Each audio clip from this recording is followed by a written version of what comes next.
اللہ تعالیٰ جل شانہ قیامت کے دن ہمارے وجود دوبارہ اٹھائے گا اور اپنے حضور بندوں کو کھڑا کرے گا اور ان سے سوال پوچھے گا۔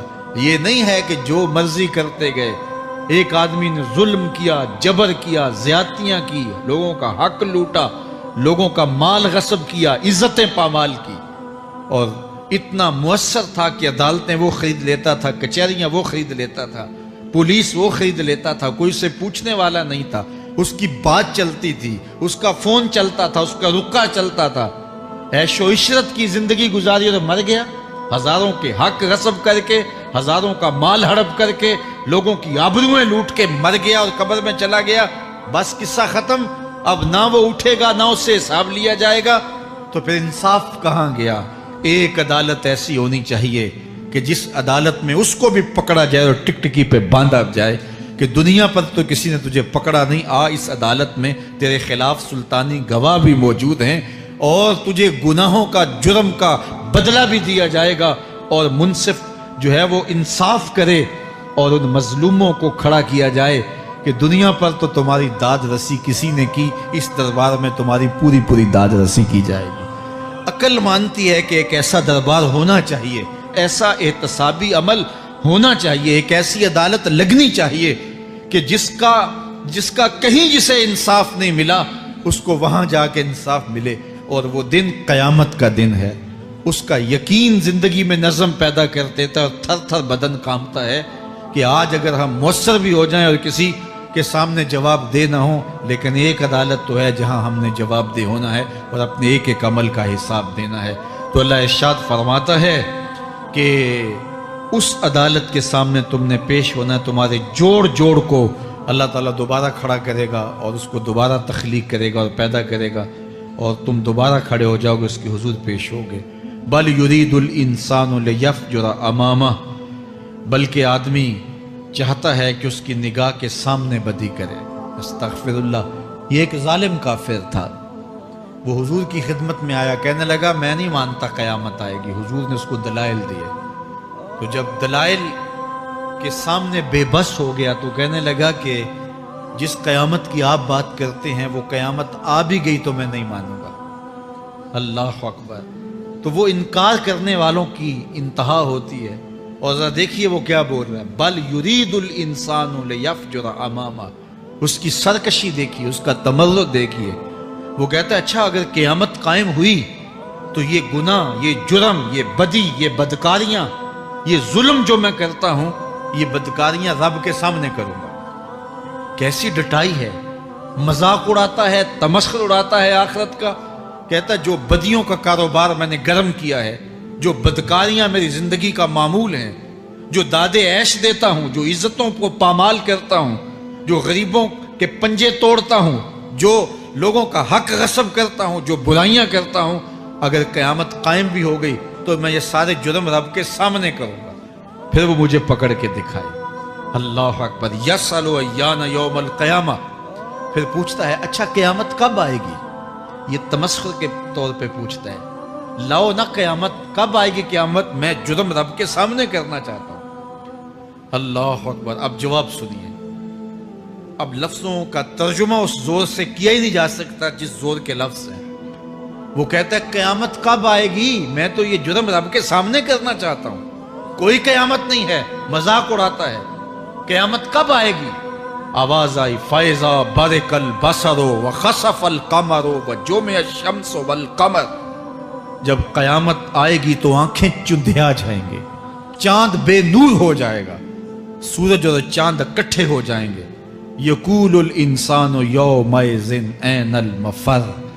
آج جو کہتا ہے کہاں ہے قیامت، اس دن بھاگتا پھرے گا، کوئی پناہ گاہ ہو بتاؤ، کوئی ہے ٹھکانہ چھپنے کا، کوئی پناہ گاہ ہے؟ کلا لا وزر۔ آواز آئے گی کوئی ٹھکانہ نہیں ہے، آج کوئی ٹھکانہ نہیں ہے۔ الی ربک یومئذ المستقر۔ اگر ٹھکانہ ہے تو صرف رب کے پاس ہے، انہیں ٹھکانہ ملے گا جو رب کے بندے ہیں اور اس کی دہلیز پہ آنے والے ہیں۔ یُنَبَّأُ الْإِنسَانُ یومئذ بما قدم وأخر۔ اللہ تعالیٰ اس دن بتا دے گا جو آگے بھیجا اور وہ بھی بتا دے گا جو پیچھے چھوڑا۔ ایک ایک چیز تشت از بام ہو جائے گی. یوم تبلی السرائر فما لہ من قوت ولا ناصر. اللہ فرماتا سارے راز کھل جائیں گے. جو بند کمروں میں جرم کیے داد عیش دیتا رہا وہ بھی کھل جائیں گے، اور پھر کوئی طاقت نہیں ہوگی، کوئی زور نہیں ہوگا، کوئی زر نہیں ہوگا جو اس کو بے نقاب ہونے سے بچا سکے. اے داور حشر میرا نامہ اعمال نہ پوچھ، اس میں کئی پردہ نشینوں کے بھی نام آتے ہیں. تو وہ کتنا سخت دن ہوگا.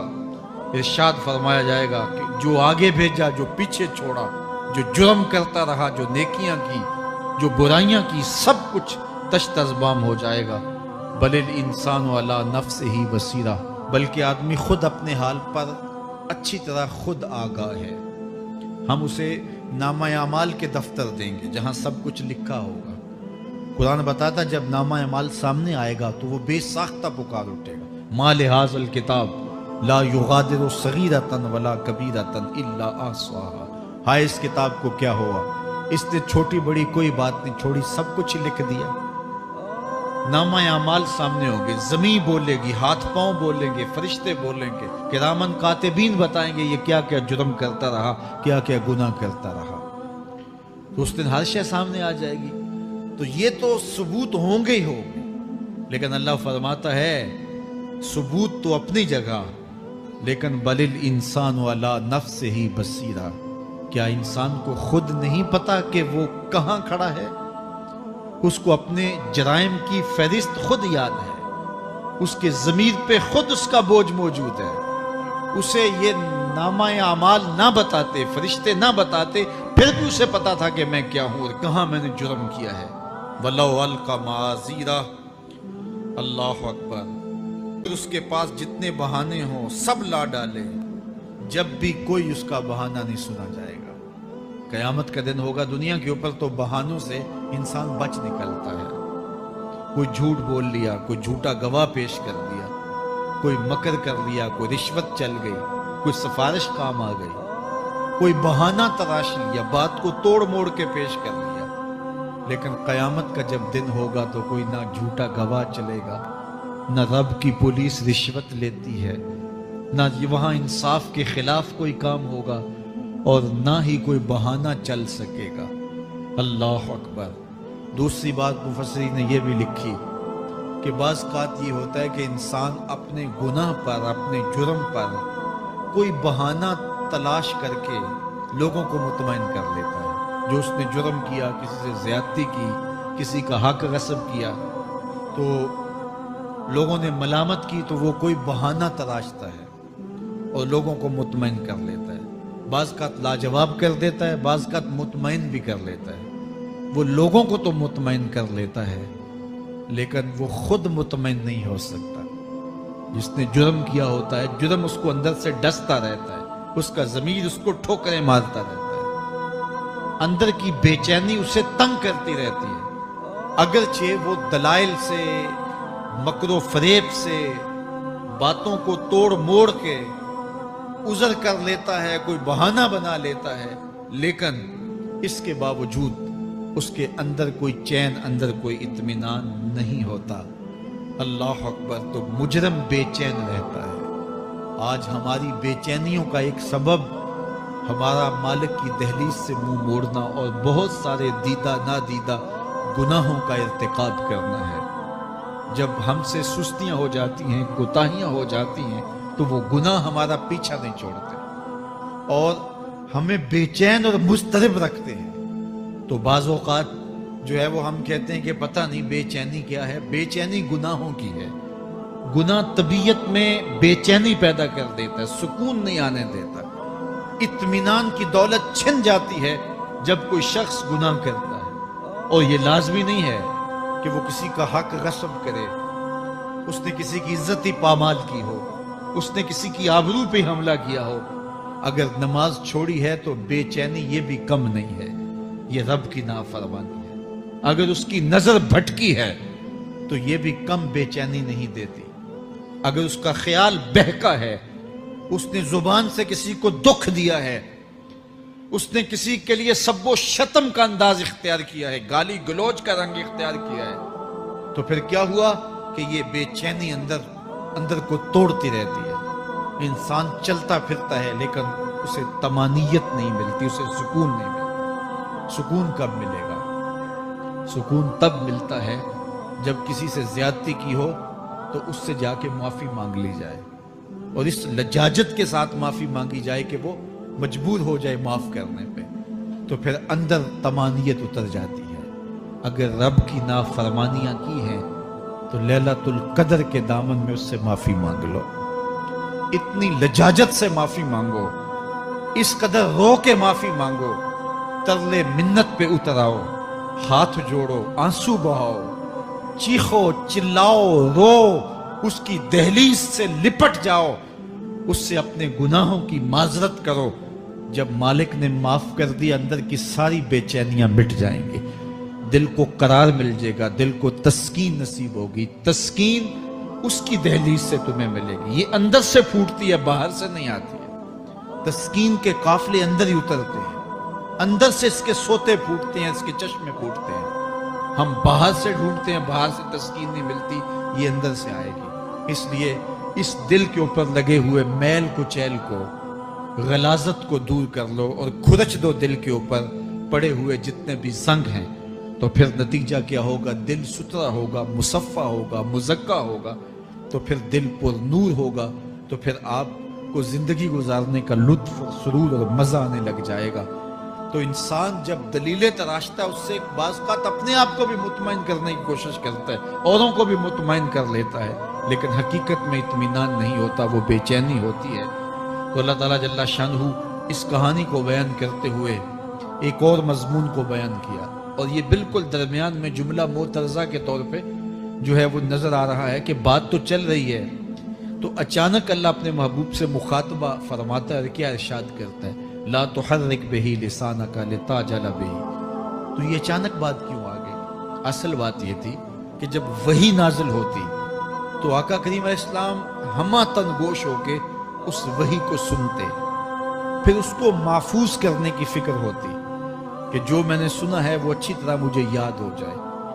اور پھر آقا کریم علیہ السلام کی تیسری فکر یہ ہوتی کہ اس کے جو معارف ہیں، اسرار ہیں، اور اس کے جو ثمرات ہیں، اس کی جو تفصیلات اور نکلنے والے اس کے نتائج ہیں، وہ بھی اچھی طرح جو ہے وہ میں سمجھ پاؤں. تو یہ تین مشقتیں بیک وقت حضور گوارا کر رہے ہوتے. اب قیامت کا ہولناک منظر جو پیش کیا گیا، اور پھر انسان جب اپنے رب کی نافرمانی کرتا ہے تو جو اس کا حال ہوتا ہے، تو یہ سارے مضامین کو اللہ کے محبوب سن رہے تھے. حضور کے قلب اطہر پر گرانی آئی، اور میرے رب کو کیسے گوارا تھا. جو حضور سن رہے تھے جلدی جلدی اس کو زبان پہ لانا چاہ رہے تھے تاکہ وہ اچھی طرح ازبر ہو جائے، لیکن اللہ نے محبوب کی اس مشقت کو دیکھا تو فرمایا لا تحرک بہ لسانک لتعجل بہ. محبوب آپ اپنی زبان کو جنبش نہ دیں، آپ جلدی کرتے ہیں تاکہ وہ جو میں نے سنا ہے وہ میری زبان پہ آ جائے. ان علینا جمعہ و قرآن، یہ ہمارے اوپر ہے، ہم آپ کے دل میں جمع بھی کریں گے، جو آپ کو سکھایا ہے وہ آپ کو یاد بھی رہے گا، وہ آپ بھول نہیں سکیں گے. فَإِذَا قَرَأْنَاهُ فَاتَّبِعْ قُرْآنَهُ، اور جب ہم پڑھ لیں تو پھر اس کے بعد آپ اس کو دہرائیں پڑھیں. ثُمَّ إِنَّ عَلَيْنَا بَيَانًا، پھر اس کی تفصیل بھی ہمارے ذمہ ہے، اس کا بیان بھی ہمارے ذمہ ہے. اس سے وہ لوگ جو حجیت حدیث کا انکار کرتے ہیں اور پھر وہ کہتے ہیں کہ نہیں بس قرآن مجید کی آیات ہی ہیں، اس کے علاوہ اور کچھ نہیں ہے، وہ من اللہ نہیں ہے، تو یہاں غور کرنا ہے. ثم ان علینا بیانا فرمایا گیا، پھر ہمارے اوپر ہے اس کا بیان جو آپ کو ہم القا کریں. اور آقا کریم نے فرمایا، سنن نسائی کی روایت ہے، انما اوتیت القرآن ومثلہ معہ، مجھے قرآن دیا گیا اور قرآن جتنے اور علوم بھی میرے سینے میں رکھے گئے. تو صرف قرآن ہی نہیں اتارا گیا حضور کے سینے میں، حضور کے سینے میں بہت کچھ نازل کیا. حضور کا سینہ گنجینہ ہے اسرار و معانی کا، اور اللہ تعالیٰ جل شانہ نے اپنے محبوب کو بہت کچھ عطا کیا. یہ بیان کرنے کے بعد فرمایا کلا بل تحبون العاجلہ وتذرون الآخرہ. اللہ اکبر. کوئی نہیں بلکہ یہ جو تم لوگ ہو اے کافرو، تم اس چیز کو پسند کرتے ہو جو بالکل نقد ہے، جو جلد ملنے والی ہے۔ دنیا کا سودا نقد ہے، دنیا کے نفع نقد ہے، دنیا کی لذات نقد ہے۔ شیطان کہتا ہے اب چوری کرو اب مال آئے گا، اب زنا کرو اب لذت ملے گی، اب ڈاکہ کرو اب امیر ہو جاؤ۔ تو دنیا کے سودے نقد ہیں اور آخرت کے وعدے ادھار ہیں۔ اور ارشاد فرمایا بل تحبون العاجلہ، تم دنیا کی جو عاجل چیزیں ہیں، جو بالکل نقد سودے ہیں، تم ان کے پیچھے پڑتے ہو، وتذرون الآخرہ، اور آخرت کو چھوڑتے ہو۔ دوسرے مقام پہ ارشاد فرمایا سورہ الاعلیٰ میں بل تؤثرون الحیات الدنیا والآخرۃ خیر وابقی، تم دنیا کی جیتی زندگی کو ترجیح دیتے ہو، حالانکہ آخرت بہتر بھی ہے اور دائمی بھی۔ میں آپ کی توجہ چاہوں گا، آخرت بہتر بھی ہے اور دائمی بھی، لیکن تمہاری ترجیح یہ دنیا ہے جس کی آخرت کے مقابلے میں کوئی حیثیت ہی نہیں ہے۔ حضور نے ارشاد فرمایا اگر کسی کو جنت میں ایک کوڑا رکھنے کی جگہ مل جائے، ایک ڈنڈا رکھنے کی جگہ مل جائے، دنیا و ما فیہا کی دولتوں سے وہ زیادہ قیمتی ہے۔ 7 براعظموں پہ پھیلی ہوئی کائنات، سمندروں کی تہوں میں قیمتی موتی، پہاڑوں کے دامن میں قیمتی معدنیات، مالیاتی اداروں کے پاس سرمائے، لوگوں کے پاس دولت کے انبار، یہ سارے اکٹھے کر لیے جائیں اور ان کی قیمت لگائی جائے، اور جنت میں ایک ڈنڈا رکھنے کی جگہ، ایک عصا رکھنے کی جگہ، ایک کوڑا رکھنے کی جگہ، وہ جگہ پھر بھی زیادہ قیمتی ہے۔ پراپرٹی ویلیو ہوتی ہے نا، وہ کہتے ہیں کہ دور دراز دیہات سے 10 ایکڑ فروخت کریں تو یہاں ہمارے بائی پاس پہ اگر لیں تو 1 کنال جگہ آئے گی، 10 ایکڑ فروخت کر کے یہاں 1 کنال ملے گی۔ اور اگر آپ مزید اس کو فروخت کر کے مزید جو ہے وہ کسی مہنگے علاقے میں چلے جائیں تو ہو سکتا ہے 2 مرلے اس 10 ایکڑ کے مقابلے میں آئیں۔ تو اس طرح مختلف جگہوں کی پراپرٹی ویلیو ہوتی ہے۔ اللہ کے محبوب جنت کی پراپرٹی ویلیو بتا رہے ہیں۔ 7 براعظموں پہ پھیلی ہوئی کائنات کو ایک پلڑے میں رکھیں، پوری دنیا کے اندر جو سرمائے ہیں، جو ماضی میں سرمائے لوگوں نے خرچ کر لیے، جو حال میں موجود ہیں، جو آنے والے ادوار میں لوگوں کے پاس آئیں گے، قارون کا خزانہ اور سرمائے سارے اکٹھے کر کے ایک پلڑے میں رکھ دیں، جنت میں ایک عصا رکھنے کی جگہ پھر بھی زیادہ قیمتی ہے۔ تو پھر دنیا کی آخرت کے مقابلے میں قیمت کیا ہوگی؟ دنیا کی جنت کے مقابلے میں ویلیو کیا ہوگی؟ اور جنت میں سب سے کم جگہ کس کو ملے گی؟ جو سب سے آخر میں جائے گا۔ ظاہر ہے سب سے کم جگہ اسی کے پاس ہوگی جو سب سے آخر میں جہنم کے دھکے کھا کھا کے، رگڑے سہ سہ کے پھر آخر میں جنت میں جائے گا۔ سب سے تھوڑی جگہ اس کے پاس ہوگی۔ حدیث پاک میں آتا ہے، بخاری میں آتا ہے، حضور نے ارشاد فرمایا کہ جب جہنم سے آخری جہنمی نکالا جائے گا تو اللہ تعالیٰ اسے پوچھے گا بتا تیری کوئی آرزو؟ تو وہ کہے گا مالک یہ آرزو ہے، یہ آرزو ہے، مختلف آرزویں بتائے گا۔ اللہ فرمائے گا لکا ما تمنیت، جو تو نے آرزو کی جا جا تجھے میں نے عطا کر دی، اب جنت میں چلا جا۔ تو اس کی تو توقع یہ ہوگی کہ سایہ دیوار جنت میں جگہ مل جائے تو غنیمت ہے، اور اگر جنت کے اندر جاؤں تو کوئی جھونپڑا مل جائے 2 مرلے کا تو وہ بھی کافی ہے۔ لیکن اللہ اسے کتنی جگہ دے گا؟ اللہ فرمائے گا جا جنت میں، تیرے لیے جنت میں دنیا سے 10 گنا جگہ ہے۔ 7 براعظموں کو 10 سے ضرب دے تو کہا کہ دنیا سے 10 گنا جگہ تیرے لیے۔ اس کو یقین ہی نہیں آئے گا، وہ کہے گا تسخر وانت الملک، میرے رب تو بادشاہ ہو کے مجھ سے مذاق کر رہا ہے؟ اللہ فرمائے گا نہیں، تیرے لیے 10 گنا جگہ ہے، اور اس کے لیے 10 گنا جگہ ہوگی جو سب سے آخر میں جنت میں جائے گا۔ میں آپ کی توجہ چاہوں گا، جو آخری جنتی ہے اس کے پاس کتنی جگہ ہوگی، کتنی پراپرٹی ہوگی؟ آج تو 2 10 20 50 مربع کسی کے پاس ہوں تو وہ اتراتا ہوا چلتا ہے کہ میں اتنا بڑا ذمہ دار ہوں۔ جنت میں آخری جنتی کی جگہ کتنی ہوگی؟ دنیا سے 10 گنا جگہ۔